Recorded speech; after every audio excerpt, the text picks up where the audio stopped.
Nothing is demonic about this house. Nothing is evil. Except that this may be the most haunted house in Bangor. It's got at least 3 active ghosts, and one of them wasn't even human.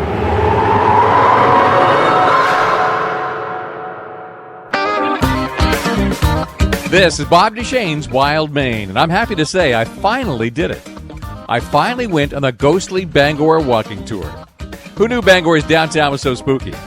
Every autumn, the Bangor Historical Society offers up a walking tour of haunted sites in the center of town, starting from this building right here, the Thomas A. Hill House on Union Street, home of many historical artifacts and at least 3 ghosts. And Thomas Hill himself is not even one of them. He's actually haunting the house across the street. I took the tour a week ago, and you're about to hear some of it, but you're not going to hear all of it. If you want the real experience and the whole history behind these hauntings, you're just going to have to come up with the $10 and take the tour yourself. But hurry, they're in there last week. The final one is next Friday night. Bob Duchesne's Wild Maine is brought to you by Hammond Lumber, Doors Equipment, Napa Auto Parts, EBS, and Supercuts and Bangor Brewer in Old Town.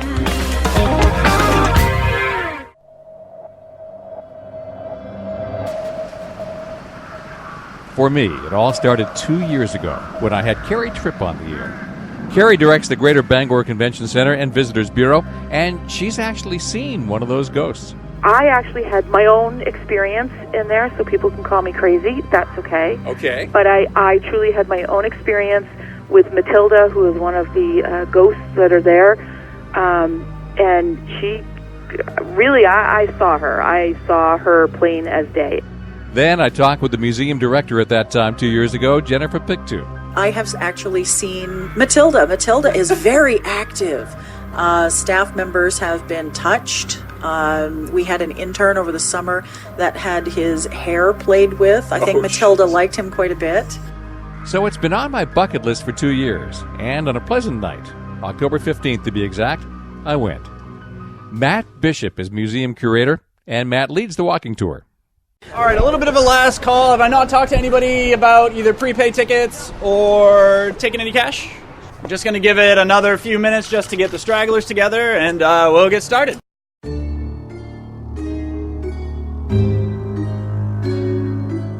Tours start at 7 p.m., so it's dark, maybe cold. Wear good shoes. You can bring a flashlight, but a spooky lantern might be more fun. If there was one big surprise on this evening, it was this. I didn't realize how popular these tours really are. There are 47 people crowding around, Matt, and they're all ready for a good time. All right, guys, we're going to get started real quick. I don't see anybody else heading our way, so we are going to get started. Just to tick off a couple of the things off the to-do list, thank you all for coming out tonight. I'm Matt. I'm the curator here at the Bangor Historical Society. And if you have any questions throughout the course of the tour, I'm going to be kind of running around from front to back, acting as pedestrian crossguard, security, whatever might need to happen. A little bit of a disclaimer, we are in the middle of a construction zone right here when we walk down Union Street, so just please be careful where you're stepping. There's lots of loose rocks and other little divots around. But the first stop we're going to make on the tour today is just around the corner right here and right in front of the mansion, and I'll see you right over there. It takes only a moment to walk around the corner and witness our first haunted house. It's the Isaac Ferrer Mansion across the street. Everybody in Bangor knows this house. Many of us have been in it. Who knew it was haunted? And by a young girl, too. But our first little story of the night happens over across the street as what we now know as the Isaac Ferrer Mansion. The house itself was built finished in 1845 for the Ferrer family, and since then has been home to the University of Maine Law College, as well as the Conservatory for the Bangor Symphony. But we're going back to a little bit before that, just before the turn of the 1900s, and when the Merrill family owned that building. They were another one of those very, very wealthy families that would end up getting into more of the financial sector of Bangor history. And they, like many of the other well-to-do families, were really gifted in living a very, very, very beautiful home that was designed by the same gentleman who had designed Trinity Church in New York City. The Merrill family had, let's just say, so much wealth that they were able to give a maid to all of their children.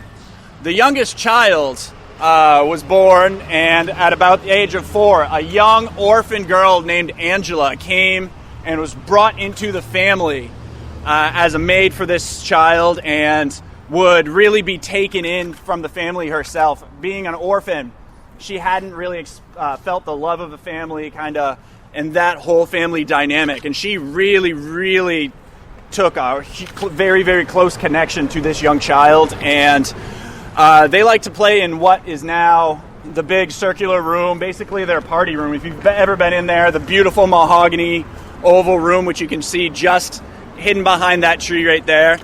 But he was playing one day, and just like we all did, we all would play marbles and jacks and all of these great old-timey toys that most of us don't play anymore. But the young boy was playing, and this Angela never left his side. One of the very, very few times that she was forced to leave his side, he choked on one of those marbles and would die in Angela's arms.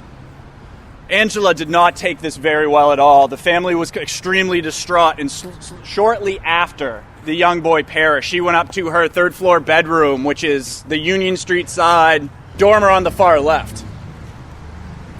She went up to her room and hung herself.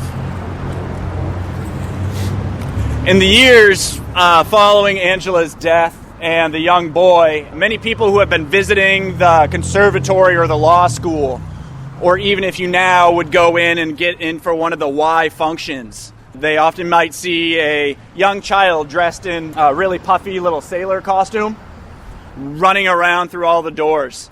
The conservatory room also has 2 very, very beautiful double-door glass double doors, and will randomly smash together in the middle of the day, in the middle of the night. The conservatory we all know to be a really kind of quiet, you have the metronome going on in the background while somebody was practicing piano.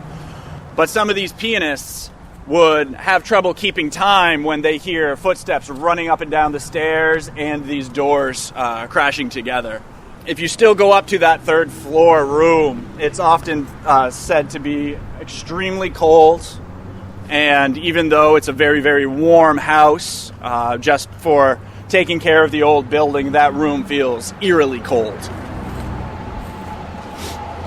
The next stop we're going to be making is going to be a little bit difficult for us, so if we keep going down here on the left, stay on the sidewalk, watch out for the holes on the left, and we're going to be talking about the Bangor House.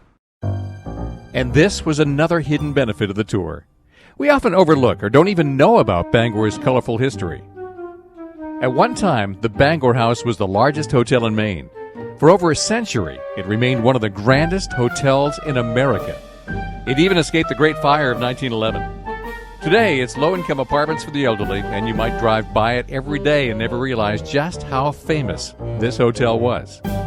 We'll meet you there in about 3 minutes. This is Bob Duchesne's Wild Maine on Sports Radio 92.9 The Ticket. This is Bob Duchesne's Wild Maine on Sports Radio 92.9 The Ticket. You are walking along with me on the Ghostly Bangor Tour, a walking tour of the haunted sites and buildings in downtown Bangor. Offered up every year by the Bangor Historical Society. Matt Bishop is the curator of the museum at the Thomas A. Hill House on Union Street. And we're just about to meet our next ghost. The next building, the Bangor House, which is right behind us right here, built in 1835, the same year Bangor was incorporated as a city. It was the Palace Hotel and the place to stay if you were an entertainer or a politician coming to Bangor to see the masses or speak to the masses. 6 presidents spoke off of the white portico. Carrie Nation came during Prohibition and tried to order a drink. The interesting aspect of the Bangor House, other than all the little cubby holes and hidey holes from Prohibition, is that in the mid-1900s, a young chambermaid by the name of Effie McDonald was working, from what I hear, on the 3rd floor, cleaning out a couple of rooms, and didn't sign out her worksheet that night. And the next morning, several of her coworkers found her body in one of the 3rd floor rooms with her stockings wrapped around her neck. This immediately sent Bangor citizens into a panic, thinking that the Boston Strangler, who was going through Boston wreaking havoc, killing these young ladies in the same manner, had come to Bangor and to continue with this killing spree. As the police and the investigators were looking into this, they ended up definitively stating that it wasn't the Boston Strangler, where Bangor citizens could then kind of relax a little bit. But Effie's death didn't go long, where they kind of hit a couple more roadblocks. Technically, to this day, it is one of the oldest unsolved murders in Bangor's history. So not only is it a spooky building where many people have experienced seeing these spirits coming up through the doors of the hallways and even coming up through the floors. Still to this day, if you go in there, many people will see strange happenings, but one of the more common beliefs as to why a spirit may or may not be inhabiting a building is that as a hotel, you have a lot of people with a lot of paranormal and psychological baggage that come with it. You're never quite sure what might be left in a building, even if it just might be a sock, but it could be something else that we'll retain for eternity. Our next stop, we're going to stop right in front of the Penobscot Theatre.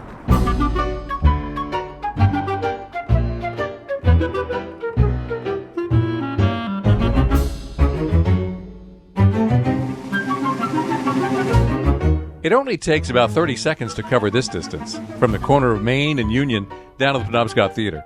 I have to wonder if there is an historical theater anywhere in America that isn't at least a little bit haunted. It looks like there's more than one ghost in the Bangor Opera House. The building behind us is the current home for the Penobscot Theatre Company, and it's the Bangor Opera House. Several incarnations of the Bangor Opera House have stood right in this same spot and have always kind of had tragic and strange ends. This little block right here has been known to have some very disastrous fires. We know many years back, if you're Bangor citizens, you remember when the Masonic building burned down right across the street. It was actually on the anniversary of the first Bangor Opera House burning down. This current building was built in 1920, and talking to some of the staff here, ranging from one of the directors to several of the lighting guys, strange things definitely go on. If you've ever been into the kind of the catacombs of here, the stairs are really, really tight, and while it's a beautiful, beautiful theater, it has that very, very quaint feeling.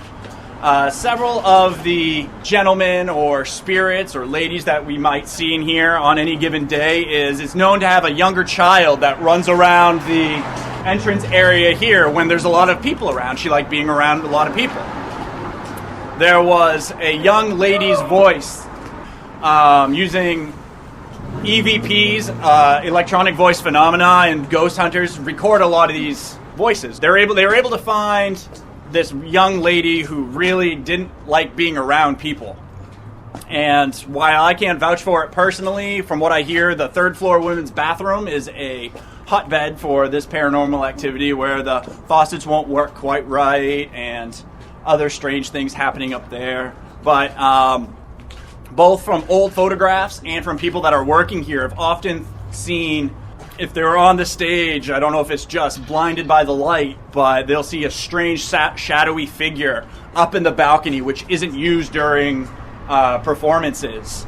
And there was even a time where they were doing a kind of a wide-angle shot just to kind of get the whole stage and for prop and set history, where there was a cloaked figure sitting at the very front edge of the stage. I had a young lady after the tour that I gave on Saturday. She literally said, as plain as I'm saying it to you right now, she was up in the balcony one time helping out, and somebody was walking up those stairwells, and the best as I can quote it is, he looked at me, extremely pale, and he just said, "I saw somebody walking around that should not have been here." But my favorite story, and probably the most interesting in this building, is there was a sound guy that was working on the light and sound booth one afternoon, and as the story was told to me, his mother was a fabulous baker and usually gave him a couple of cookies wrapped in cellophane, so kind of a midnight snack as you're working. He thought it was about time to eat his little snack. He kind of got it, put it on his desk, and had to go set up a couple lights, and when he came back, that cookie was opened and a bite taken out of.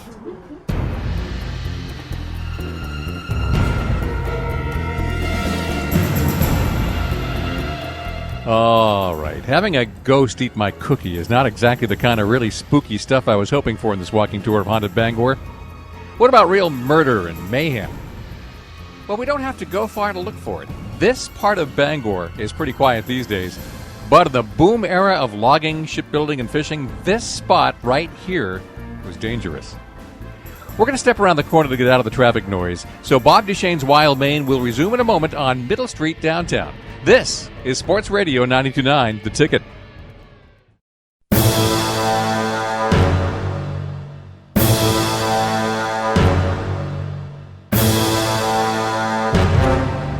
This is Bob Duchesne's Wild Maine. Saturday mornings at 9, Sunday mornings at 8 on Sports Radio 92.9, The Ticket. Today we're on a ghostly Bangor walking tour of downtown. Matt Bishop is the curator at the Bangor Museum in the Thomas A. Hill House on Union Street. We started walking from there, and we wound our way down to Main Street and past the Penobscot Theater on a search for hauntings. This spot is a cultured place now, but it sure wasn't in the 1800s.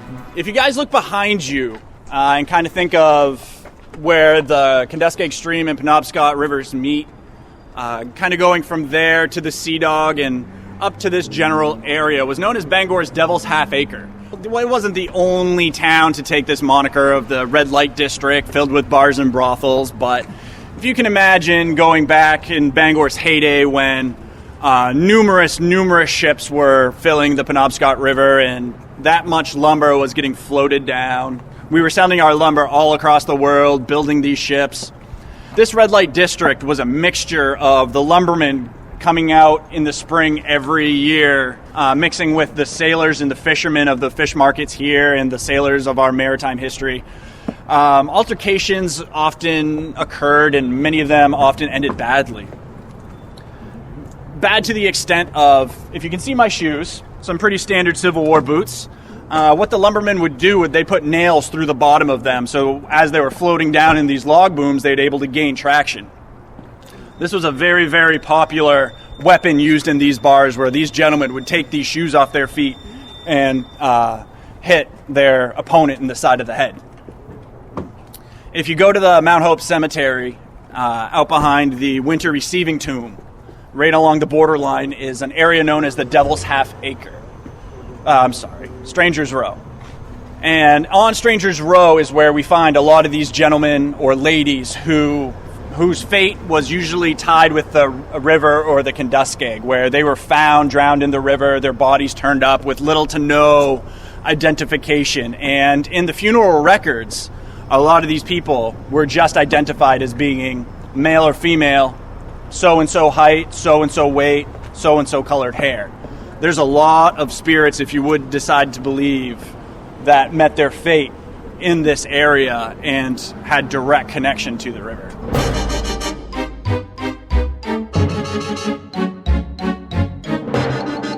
Actually, the river is a good place to dispose of a body. Or so I'm told. I haven't had to do it yet.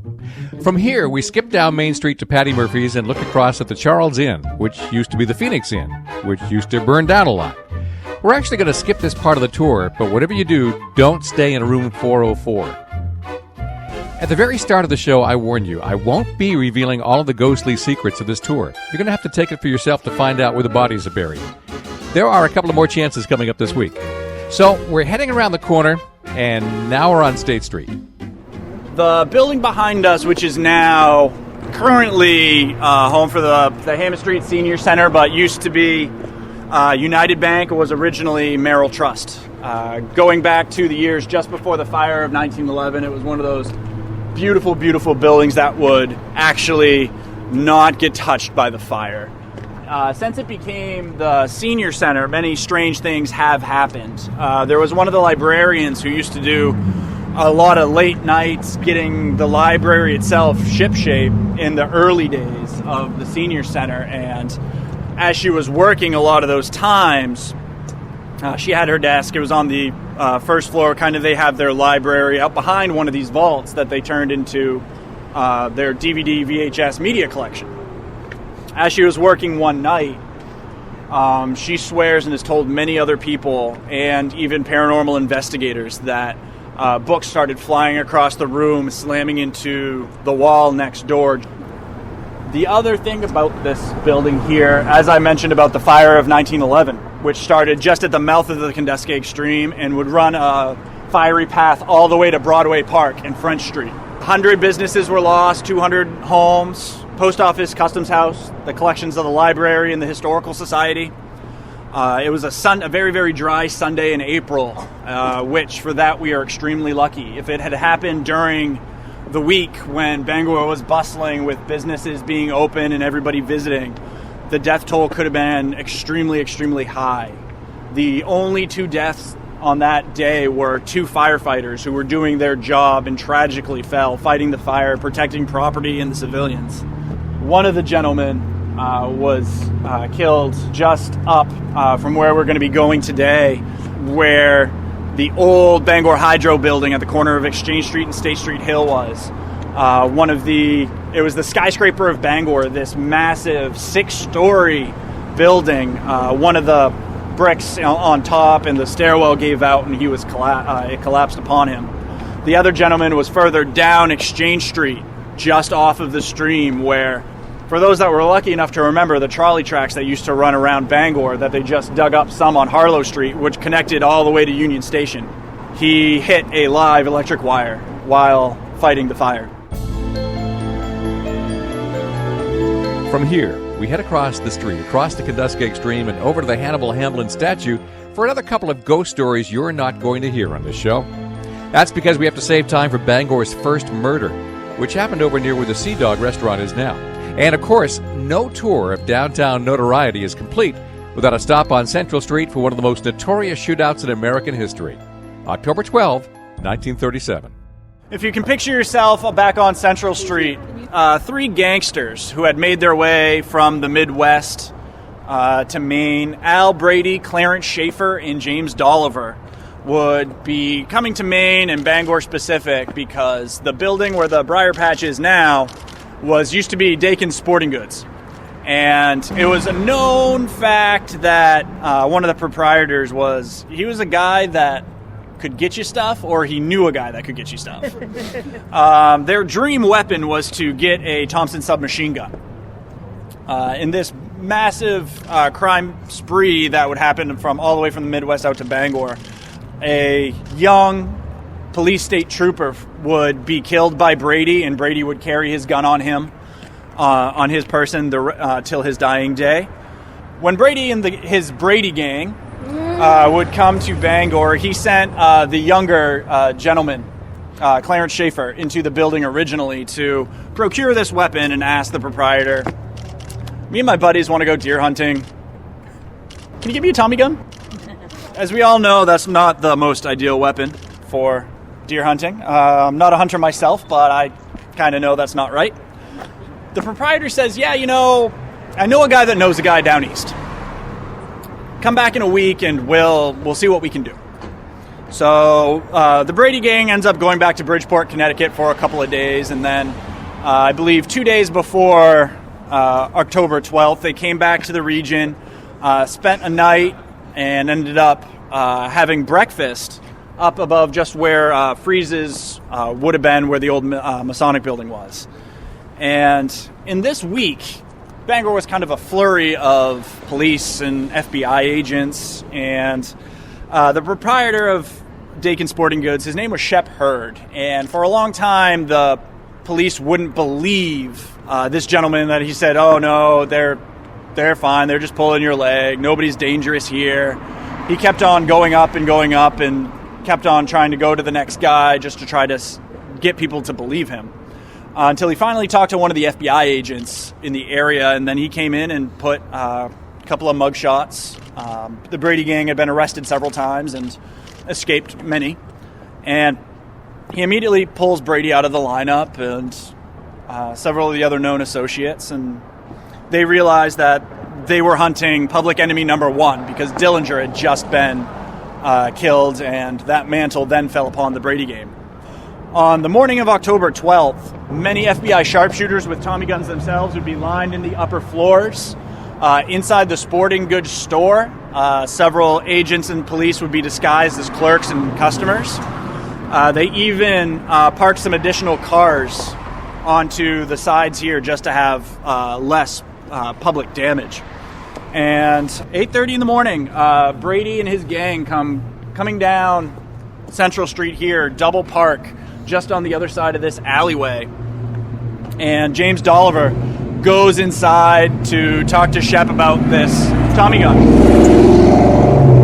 Loud car.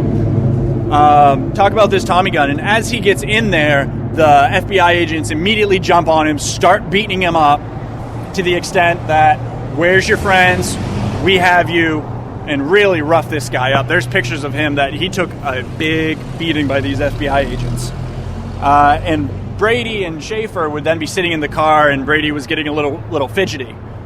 And mind you, in this vehicle, there were numerous weapons, and I believe 2,000 plus rounds of ammo. He sends Schaefer inside to go investigate what's taking the Dolliver so long, and as Schaefer starts to go in, several of the FBI agents come out, and they kind of meet head on. Guns start getting drawn, and Brady ends up kind of climbing slowly out of his car, yelling, "Don't shoot, don't shoot," as he's pulling this police revolver out of his pocket, and immediately starts trying to shoot the federal agents that are approaching him. The amount of bullets that would be rained down upon this area is extremely high, and Brady and Schaefer would fall in the middle of the street. Schaefer would fall just to the right there. The Brady Gang would be no more. Dolliver would go back to the Midwest and face the penalty and face the crimes that the gang had happened, and he would receive the electric chair. Schaefer, who had a rather loving family, ended up claiming his body and taking it back for a proper burial. But Brady, who was kind of a loner his entire life, nobody claimed his body. They ended up burying him out in an unmarked grave off Eastern Ave, which is part of Mount Hope Cemetery. It was in 2007 when several prominent historians and other influential members of the community would kind of band together and make sure Brady would be remembered, and they ended up putting giving him a headstone. So you can still go and visit Brady to this day. So now you know where the bodies are buried. We're going to need a few minutes. This ghostly Bangor walking tour is going to have to walk to the corner at Central Street and up Hammond Street to get to the courthouse for our next stop, where Bangor's first murder will be revealed. It'll take us about 3 to 4 minutes, so I will meet you there. This is Bob Duchesne's Wild Maine on Sports Radio 92.9, The Ticket.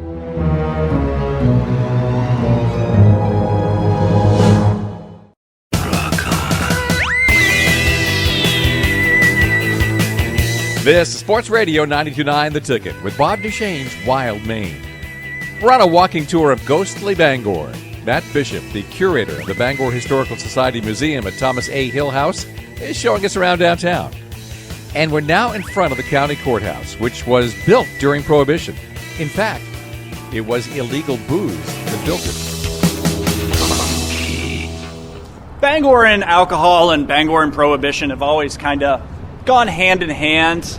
Maine itself was one of the first states to actually outlaw and prohibit the sale and consumption of alcohol. Bangor citizens, with the lumbermen and the really close ties we had to the fishing villages, we created something that was known as the Bangor Plan, where once a year tavern and hotel owners would get arrested, pay a hefty $200 fine. From that time period, a very substantial set of money. They'd get thrown in jail for a couple hours, what essentially was a slap on the wrist. They would then be sent along their way back to their saloons, their taverns, selling alcohol. This would go on for many, many years. Bangor would prosper fairly well from this income until 1902, when they wanted to build a new Penobscot County courthouse. The tavern owners and everybody would be arrested for a second time that year and slapped with a $500 fine in order to build this majestic building behind us. Back to a little bit of the spookier side. As we all know, Mount Hope Cemetery, just up State Street from here, was consecrated in 1834. Second oldest garden cemetery in the country.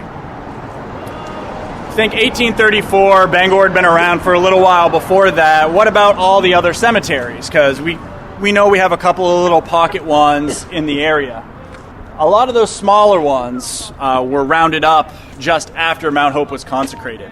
There was one right here, kind of in the intersection of Court Street and Hammond Street. There was one that would be over in front of the terraces on Hancock Street, and several other smaller ones in the area. As they were doing as Bangor was expanding and doing a lot of this work to become the next Boston, to become the next New York City, the infrastructure and everything was constantly getting rebuilt, and things were getting built on top of things and getting lost and forgotten. Several gentlemen would be walking around late one night, and they ended up finding in one of these construction zones pieces of coffins sticking up through the rubble. This was immediately brought towards the selectmen and the government of Bangor, which they gratefully halted all construction and made sure that these people would be reinterred at Mount Hope Cemetery before any other renovations, construction, or changing in the roads would happen. If you've lived in Bangor long enough, or at least for a little while, a lot of people talk about a young, very veiled lady that would walk between essentially here and Ledbetter's just up the corner. Very young woman. This young lady is often thought to have been separated from her remains when they're doing this relocation, that she still walks this alleyway today, and we're not sure that if her remains are still under the Y at some point today, or if she just was not, or if there's just one little piece of her remaining here and then the rest of her is out at Mount Hope Cemetery. Wait a minute. Didn't we see that movie? Poltergeist, 1982. Developers relocate a cemetery in order to build a residential subdivision, but they don't actually move the cemetery. They just take away the headstones. And all those restless spirits start popping up on the TV. Oh, Lord, was that movie really 33 years ago? And back then, all TVs had ghosts. Never mind. What we believe to be Bangor's oldest murder happened in 1791. French fur trader by the name of Joseph Duchesne had his cabin, which he held all of his furs, down just about to where the Sea Dog and Saliba's Rugs is now, right on the Penobscot. And his nephew was sent to work for him. This young nephew, his name was Paris Perron, would help Duchesne out for many months, and then it would become February. It would be cold. We all know the dreary doldrums of Maine in that time of year. And he was a teenager, essentially, 18, 19. And one day the neighbors woke up to some very, very loud rapping and knocking at the door. And when they opened it, Perron was extremely high-strung, extremely nervous, and just kept talking about how the natives are going to kill my uncle. The natives are going to kill my uncle. Please help me. I'm scared. The neighbors did whatever they could to calm this young gentleman down and just try to get him to speak clearly and to explain what's going on. He could not calm down and ends up running from the neighbor's home into the snowy night. Shortly after that, very loud gunshot echoed throughout the Kenduskeag and Penobscot area, and this immediately perked up the neighbors, who had just talked to this young boy, who picked up their muskets and their pistols and immediately started to go try to figure out what was going on. When they had made it to Duchesne's house to see if everything was okay, they found his cabin to be in extreme disarray. The furs that he had worked so hard gathering were spread throughout the room, and he was lying face down in the middle of the room with a bullet hole in his head.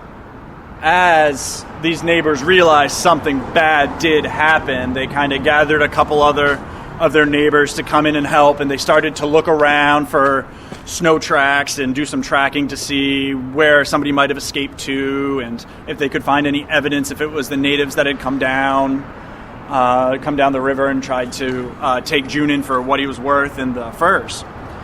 The only tracks that they were able to find were one set leading from Duchesne's front door to the neighbor's house and back. Paris Perron, Duchesne's nephew, would immediately be charged with the murder of his uncle, and very, very quickly he was sentenced.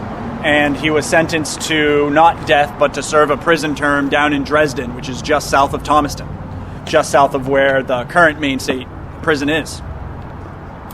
In this time, we're still talking 1791, there was no U.S. Marshal, there was no one entity to take Perron into custody and take him down there. It was up to the law enforcers of each town to kind of take him to the city lines, hand him off to the next guy who would take him to the city lines. So kind of going Bangor to, if it was to be today, Bangor to Hamden, Hamden to Winterport, Winterport to Searsport, Searsport, so on and so forth, all the way down to Dresden. Every time young Perron would get traded off, his French accent got thicker and thicker. He spoke less and less English, to the extent that by the time he had gotten to the prison, he had tricked his captors into believing that he was innocent and deserved a retrial.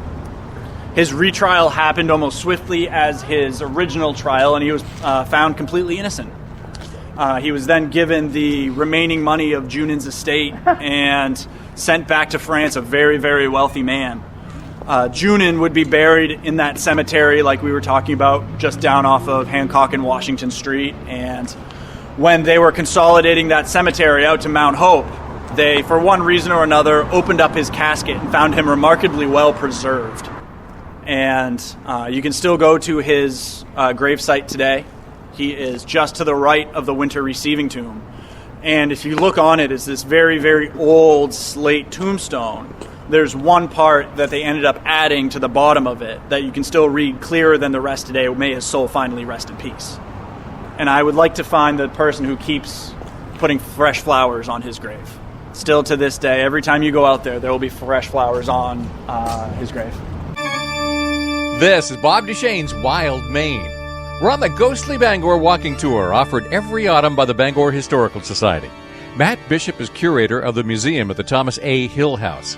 He's guiding us in telling the tales. We've got one more stop to make, and that's back at the most haunted building in Bangor, which just happens to be the Thomas A. Hill House itself. One of the ghosts there isn't even human.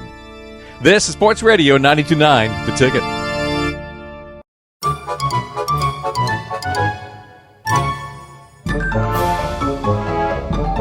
Welcome back to Bob Duchesne's Wild Maine on Sports Radio 92.9, The Ticket. We're doing the ghostly Bangor walking tour. And after 90 minutes of walking the downtown streets of Bangor, we're back where we started. And there are ghosts inside. The building behind me is my home away from home. It's the Thomas A. Hill House. As I was saying, I believe it is firmly one of the most haunted buildings in Bangor. The first owner, the house was built for Thomas A. Hill, who sadly wouldn't be here very, very long, but he would build the White House right behind you folks, which is said to be haunted by him, although this house carries his name. That house, we've actually talked to some of the neighbors, and there's one room that the dog won't go into. I believe it is the kitchen, which, for those of us that are dog owners, a dog not going into the kitchen is very, very odd. Very, very frantic when his owners go in there, but the dog will not go inside. But going back to this home right here, the second owner, his name was Sam Dale. He was mayor of Bangor during the Civil War, and then again in 1871. He bought the house from Hill's creditors in 1845, and the rest of his family would end up staying here through the 1920s. But Mayor Sam Dale had a very interesting idea. When the railroad was being completed, just as it runs today all the way to Halifax, it was then called the European and North American Railroad. And just like the Union Pacific, President Grant was going to come and reside over the completion. President Grant came to the Bangor House, and somehow nobody actually invited him to the house until the day of, where Mayor Dale went down and said, "Come to this party at my house, we will entertain you."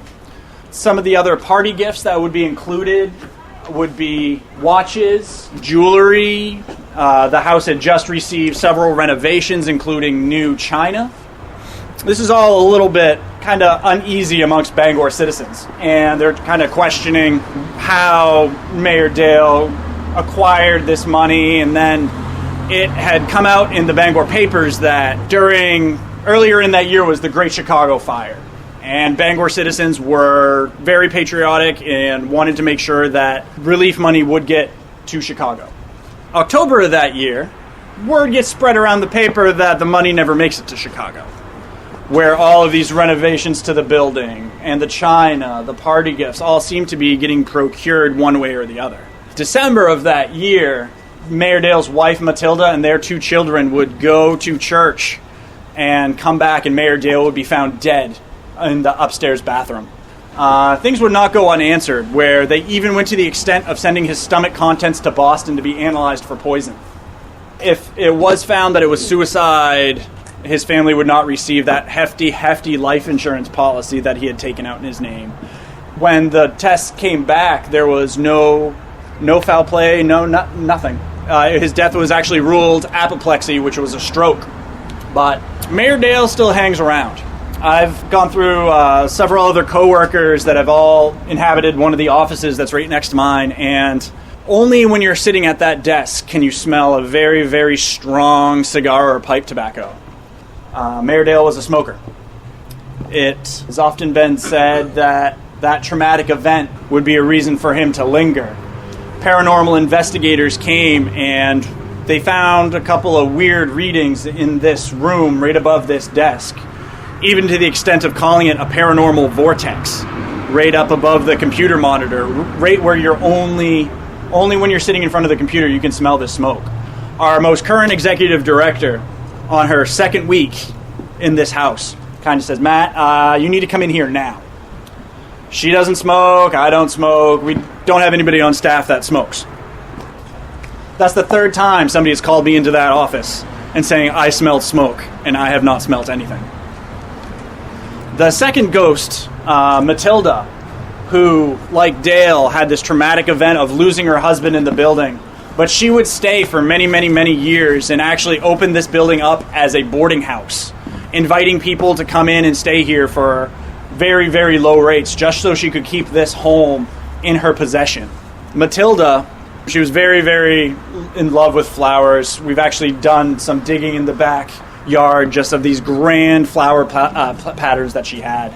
You can often smell the very light bouquet of flowers, where in a historical home you're not supposed to have live flowers or anything just because it brings bugs in and it's detrimental to the old architecture.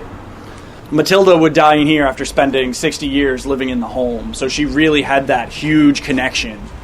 As I stand here talking in front of you guys, I had somebody that stopped by last year. When we were open for the season, a lot of people come in interested in ghosts, interested in paranormal experiences. And plainly, as I'm talking to you, she kind of just started... We were looking at Joshua Chamberlain's sword from the Battle of Gettysburg. She had no interest in the sword. She just was kind of rocking and kind of barely listening to what I was saying. She looks at me squarely in the eyes and said, "This is where Matilda and the cat used to stay." I hadn't talked about Matilda yet. And I sure enough haven't have talked about the cat yet. She said, "This is where they like to stay because it wasn't the proper and fancy parlor. It was the cozier fireplace." You might ask why I mentioned a cat. I've had many other people that have walked through the front door with severe allergies to cats. They would immediately come in and seize up. I've had people come in, look at the front door, and say, "Oh, you have a cat here. I just saw the tail go around the door." No, we don't. And then they wouldn't feel right. Their allergies would stay until they left the building.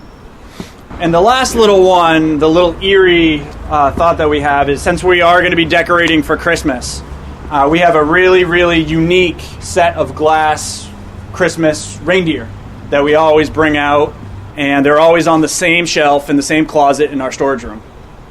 Probably about 10 years ago, we were working on setting up for Christmas. The former curator, who was very, very meticulous about where she put things, and you have to know where all these things are in a collection of many thousands of objects. She could not find these. The show must go on, so we continued to decorate and go on with what we were doing. It wasn't until we were tearing everything down when she went to go put something else in, and lo and behold, that box was sitting on that same shelf, in that same closet, in that same room. Nothing is demonic about this house. Nothing is evil. If you guys ever want to come in when we're open and try to see for yourself, by all means, come on in. But thank you guys for coming out tonight. I hope Let your friends know about these tours. Find us on Facebook. Enjoy the beautiful fall weather. We'll see you next time.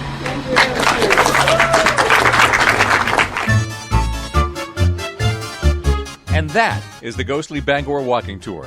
But not all of it. You missed some juicy stuff, because if I gave you everything, there'd be no need for you to go on the walk yourself. So you missed the unusual end of Hannibal Hamlin, the Tarantine House, the worst naval defeat in early American history, the dead bodies in the river. It's enough to fill a book, if we could find a ghostwriter.